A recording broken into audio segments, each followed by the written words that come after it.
ನಮಸ್ಕಾರ ಬಂಧುಗಳೇ, ನಾವು ಇಂದು ಅಂತಹದೊಂದು ಪುಣ್ಯಕ್ಷೇತ್ರದತ್ತ ಪಯಣ ಬೆಳೆಸುತ್ತಿದ್ದೇವೆ. ಅಲ್ಲಿ ಮನುಷ್ಯರು ಮಾತ್ರವಲ್ಲ, ಸಾಕ್ಷಾತ್ ದೇವತೆಗಳೇ ಬಂದು ಪರಮಾತ್ಮನನ್ನು ಪೂಜಿಸುತ್ತಾರೆ. ಉತ್ತರಾಖಂಡದ ಪವಿತ್ರ ಪರ್ವತಗಳ ಸಾಲಿನಲ್ಲಿ ಮಂಚು ಹೂಗಳ ದಾರಿಗಳ ನಡುವೆ ಮನಸೆಳೆಯುವ ದೇವಭೂಮಿ ಇದೆ. ಅಲ್ಲಿನ ಅಲಕಾನಂದ ನದಿಯ ತೀರದಲ್ಲಿ ಶ್ರೀ ಬದ್ರಿನಾರಾಯಣನು ಸ್ವಯಂಭೂ ಮೂರ್ತಿಯಾಗಿ ನೆಲೆಸಿರುವನು. ಭಾರತದ 108 ದಿವ್ಯ ದೇಶಗಳಲ್ಲಿ ಒಂದಾದ ಛೋಟಾ ಚಾರ್ಧಾಮ್ಗಳ ಮುಕುಟಪ್ರಾಯವಾದ ಈ ಕ್ಷೇತ್ರವನ್ನು ಭೂಲೋಕದ ವೈಕುಂಠ ಎಂದು ಕರೆಯಲಾಗುತ್ತದೆ. ಇಂದಿನ ಈ ವಿಶೇಷ ವಿಡಿಯೋದಲ್ಲಿ ನಾವು ಕೇವಲ ದೇವಾಲಯವನ್ನಷ್ಟೇ ನೋಡುವುದಿಲ್ಲ. 6 ತಿಂಗಳು ದೇವಸ್ಥಾನ ಮುಚ್ಚಿದರೂ ಅಲ್ಲಿ ದೀಪ ಹೇಗೆ ಉರಿಯುತ್ತದೆ, ಆದಿಶಂಕರಾಚಾರ್ಯರು ಮಂಜುಗಡ್ಡೆಯ ನದಿಯಿಂದ ವಿಗ್ರಹವನ್ನು ಹೇಗೆ ಹೊರತೆಗೆದರು ಮತ್ತು ಪಾಂಡವರು ಇಲ್ಲಿಗೆ ಬಂದಿದ್ದೇಕೆ ಎಂಬ ರೋಚಕ ರಹಸ್ಯಗಳನ್ನು ಬಿಚ್ಚಿಡಲಿದ್ದೇವೆ. ವಿಡಿಯೋವನ್ನು ಕೊನೆಯವರೆಗೂ ನೋಡಿ. ಬದ್ರಿನಾಥ ಎಂಬ ಹೆಸರಿನ ರಹಸ್ಯ. ಮಿತ್ರರೇ, ಈ ಕ್ಷೇತ್ರಕ್ಕೆ ಬದ್ರಿನಾಥ ಎಂಬ ಹೆಸರು ಬರಲು ಒಂದು ಸುಂದರವಾದ ಕಾರಣವಿದೆ. ಪುರಾಣಗಳ ಪ್ರಕಾರ ಈ ಪ್ರದೇಶವನ್ನು ಹಿಂದೆ ಬದ್ರಿಕಾ ಆಶ್ರಮ ಎಂದು ಕರೆಯಲಾಗುತ್ತಿತ್ತು. ಸಂಸ್ಕೃತದಲ್ಲಿ ಬದ್ರಿ ಎಂದರೆ ರೇಗುಹಣ್ಣು ಅಥವಾ ಇಲಚಿ ಹಣ್ಣು ಎಂದರ್ಥ. ಒಮ್ಮೆ ಶ್ರೀಮನ್ನಾರಾಯಣನು ಇಲ್ಲಿ ಸಾವಿರಾರು ವರ್ಷಗಳ ಕಾಲ ಘೋರ ತಪಸ್ಸಿನಲ್ಲಿ ಮಗ್ನನಾಗಿದ್ದನು. ಆ ಸಮಯದಲ್ಲಿ ಅಲ್ಲಿನ ತೀವ್ರವಾದ ಚಳಿ ಮತ್ತು ಹಿಮಪಾತದಿಂದ ಸ್ವಾಮಿಯನ್ನು ರಕ್ಷಿಸಲು ಮಹಾಲಕ್ಷ್ಮಿಯು ಸ್ವತಃ ಬದ್ರಿ ವೃಕ್ಷವಾಗಿ ರೂಪ ತಾಳಿದಳು. ಈ ಮೂಲಕ ನಾರಾಯಣನಿಗೆ ನೆರಳನ್ನು ನೀಡಿದಳು. ತಾಯಿಯ ಈ ಭಕ್ತಿಯನ್ನು ಕಂಡ ನಾರಾಯಣನು, ಇಂದಿನಿಂದ ಈ ಕ್ಷೇತ್ರವು ನಿನ್ನ ಹೆಸರಿನಿಂದ ಅಂದರೆ ಬದ್ರಿನಾಥ ಎಂದು ಕರೆಯಲ್ಪಡಲಿ ಎಂದು ವರ ನೀಡಿದನು. ಅಂದಿನಿಂದ ಲಕ್ಷ್ಮೀ ನಾರಾಯಣರ ಈ ಸಂಗಮ ಸ್ಥಾನವು ಭಕ್ತರ ಪಾಲಿನ ಶಕ್ತಿ ಕೇಂದ್ರವಾಯಿತು. ಆದಿಶಂಕರಾಚಾರ್ಯರು ಮತ್ತು ಪವಿತ್ರ ವಿಗ್ರಹ. ಬದ್ರಿನಾಥದ ಇಂದಿನ ವೈಭವಕ್ಕೆ ಕಾರಣಕರ್ತರು ಸಾಕ್ಷಾತ್ ಆದಿಶಂಕರಾಚಾರ್ಯರು. ಕಾಲದ ಓಗದಲ್ಲಿ ಮೂಲ ವಿಗ್ರಹವು ಕಣ್ಮರೆಯಾದಾಗ ಶಂಕರಾಚಾರ್ಯರು ತಪಸ್ಸಿನ ಮೂಲಕ ಅದನ್ನು ಪತ್ತೆ ಹಚ್ಚಿದರು. ಅವರಿಗೆ ದಿವ್ಯ ದೃಷ್ಟಿಯಲ್ಲಿ ತಿಳಿದು ಬಂದದ್ದೇನೆಂದರೆ ನಾರಾಯಣನ ವಿಗ್ರಹವು ಅಲಕಾನಂದ ನದಿಯ ನಾರದ ಕುಂಡ ಎಂಬಲ್ಲಿ ಮುಳುಗಿದೆ ಎಂದು. ಶಂಕರಾಚಾರ್ಯರು ಸ್ವತಃ ನದಿಗೆ ಇಳಿದು ಚತುರ್ಭುಜ ನಾರಾಯಣನ ವಿಗ್ರಹವನ್ನು ಹೊರತೆಗೆದರು.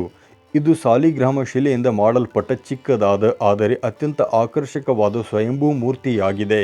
ಈ ವಿಗ್ರಹವು ತಪ್ತ ಕುಂಡದ ಸಮೀಪವಿರುವ ಗರ್ಭಗುಡಿಯಲ್ಲಿ ಪ್ರತಿಷ್ಠಾಪಿಸಲಾಯಿತು. ಇಂದಿಗೂ ಕೇರಳದ ನಂಬೂರ್ದಿ ಬ್ರಾಹ್ಮಣರೇ ಇಲ್ಲಿ ಪ್ರಧಾನ ಅರ್ಚಕರಾಗಿರುತ್ತಾರೆ. ಅವರನ್ನು ಇಲ್ಲಿ ರಾವಳ್ ಎಂದು ಗೌರವದಿಂದ ಕರೆಯಲಾಗುತ್ತದೆ. 6 ತಿಂಗಳ ಆರಾಧನೆಯ ರಹಸ್ಯ. ಬದ್ರಿನಾಥ ದೇವಾಲಯವು ವರ್ಷಪೂರ್ತಿ ತೆರೆದಿರುವುದಿಲ್ಲ. ವರ್ಷದಲ್ಲಿ ಕೇವಲ 6 ತಿಂಗಳು ಮಾತ್ರ ಇಲ್ಲಿ ಮನುಷ್ಯರಿಗೆ ದರ್ಶನ ಲಭ್ಯವಿರುತ್ತದೆ. ಅಕ್ಷಯ ತೃತೀಯದ ಸಮಯದಲ್ಲಿ ಬಾಗಿಲು ತೆರೆದರೆ ದೀಪಾವಳಿಯ ನಂತರ ಚಳಿಗಾಲ ಆರಂಭವಾಗುತ್ತಿದ್ದಂತೆ ಬಾಗಿಲನ್ನು ಮುಚ್ಚಲಾಗುತ್ತದೆ.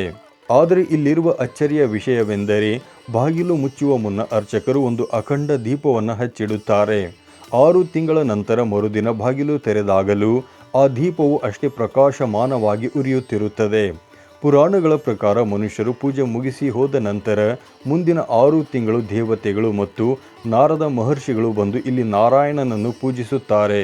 ಈ ಸಮಯದಲ್ಲಿ ದೇವಸ್ಥಾನದ ಉಸ್ತುವಾರಿಯನ್ನು ಜ್ಯೋತಿರ್ಮಠಕ್ಕೆ ಜೋಶಿಮಠಕ್ಕೆ ವರ್ಗಾಯಿಸಲಾಗುತ್ತದೆ.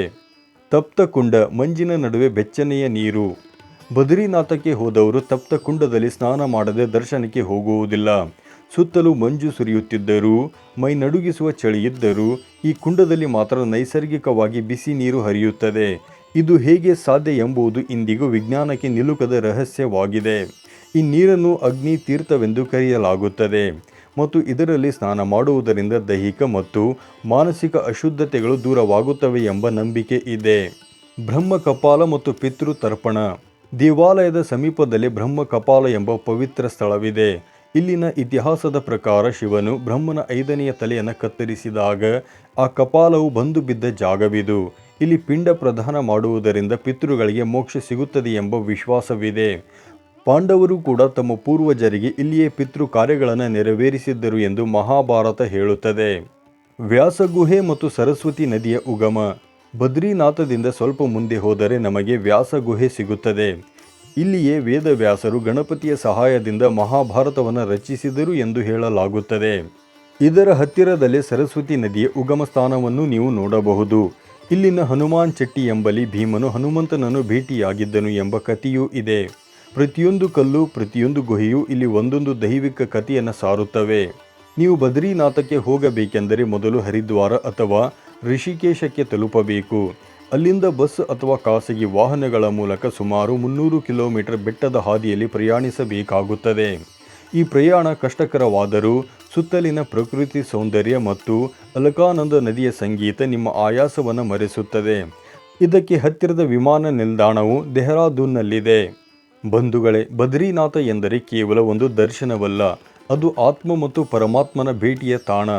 ಅಜ್ಞಾನದ ಕತ್ತಲನ್ನು ತೊಡೆದು ಜ್ಞಾನದ ಬೆಳಕನ್ನು ನೀಡುವ ಆ ನಾರಾಯಣನ ದರ್ಶನ ಭಾಗ್ಯ ಪ್ರತಿಯೊಬ್ಬರಿಗೂ ಸಿಗುವಂತಾಗಲಿ. ಈ ವಿಡಿಯೋ ನಿಮಗೆ ಇಷ್ಟವಾದಲ್ಲಿ ಲೈಕ್ ಮಾಡಿ ಮತ್ತು ನಿಮ್ಮ ಸ್ನೇಹಿತರೊಂದಿಗೆ ಹಂಚಿಕೊಳ್ಳಿ. ನೀವು ಎಂದಾದರೂ ಬದ್ರಿನಾಥಕ್ಕೆ ಹೋಗಿದ್ದೀರಾ ಅಥವಾ ಹೋಗುವ ಕನಸನ್ನು ಕಂಡಿದ್ದೀರಾ? ಕಮೆಂಟ್ ಬಾಕ್ಸ್ನಲ್ಲಿ ಓಂ ನಮೋ ನಾರಾಯಣಾಯ ಎಂದು ಬರೆಯುವ ಮೂಲಕ ನಿಮ್ಮ ಭಕ್ತಿಯನ್ನು ಸಮರ್ಪಿಸಿ.